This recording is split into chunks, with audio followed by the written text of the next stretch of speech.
At 1:19 a.m., a voice said, "Good night, Malaysian 370. 2 minutes later, the plane was gone.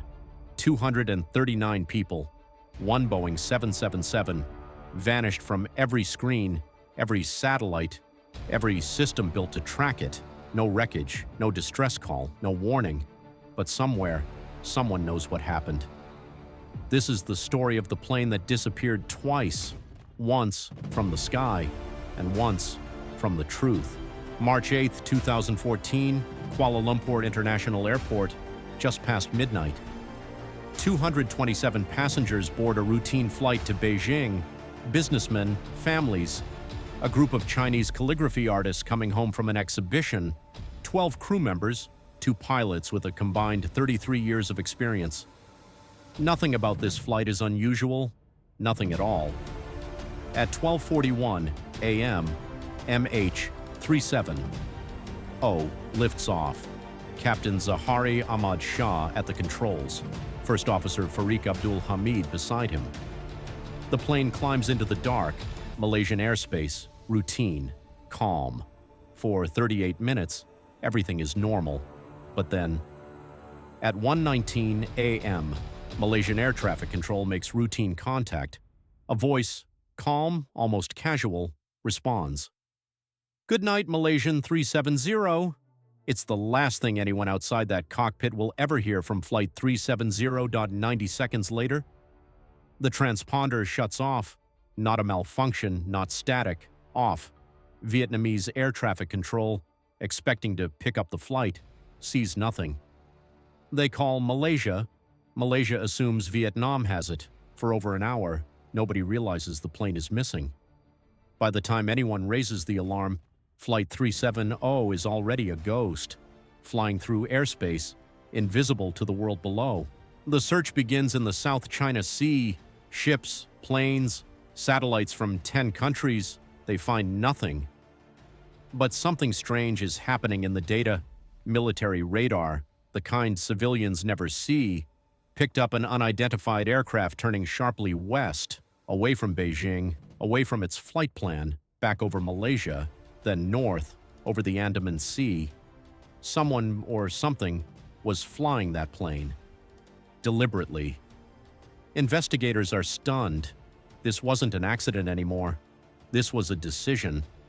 But who made it, and why? Here's where the story gets stranger. A British satellite company, Inmarsat, discovers something extraordinary. Even with its transponder off, MH370's onboard system kept sending faint automatic handshakes to a satellite. Every hour, on the hour. 7 hollow pings. No data, no location. Just proof of life. Using nothing but the angle of those signals, engineers calculate 2 possible flight corridors. One north, toward Kazakhstan. One south, into the vast, empty Indian Ocean.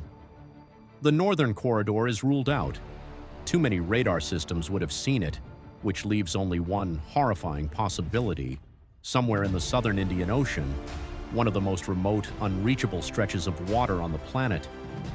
Flight 370 flew on for nearly 7 hours, alone, until the pings stopped. The last ping suggests something chilling. The plane didn't crash gently. It descended, fast, almost like a controlled dive, or a plane running out of fuel with no one left to fly it. But by then, the theories had already begun to spiral out of control. July 2015, a beach on Réunion Island near Madagascar. A piece of curved metal washes ashore, barnacle-covered, broken. It's a flaperon, part of a wing, and it's confirmed it belongs to MH370. Over the following months, more fragments appear. Mozambique, Tanzania, South Africa. More than 30 pieces, scattered across thousands of miles of coastline. The ocean was returning the plane, one broken piece at a time, but debris isn't answers. It confirms the plane went down. It says nothing about why, and that's where the theories take hold. Some investigators point to the captain. A flight simulator found in his home showed a flight path, eerily similar to the one MH370 actually took. Deep into the southern Indian Ocean, ending in fuel exhaustion, was it rehearsal or coincidence? To this day, no one can say for certain. Others suspected mechanical failure, a fire, a sudden decompression, a crew slowly losing consciousness while the plane flew on autopilot, into oblivion. Still others whispered darker theories, hijacking, political conspiracy, even claims the plane was secretly diverted and hidden. But with every theory comes a contradiction. If it was a mechanical failure, why did the plane turn so precisely? If it was a hijacking, why did no group ever claim responsibility? Every lead ends in a blind alley. Every answer only brings more questions. More than a decade has passed. The largest and most expensive search in aviation history found nothing but silence.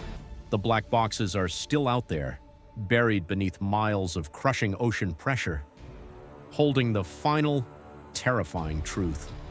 239 souls, one massive aircraft, gone. Will the ocean ever give up its greatest secret?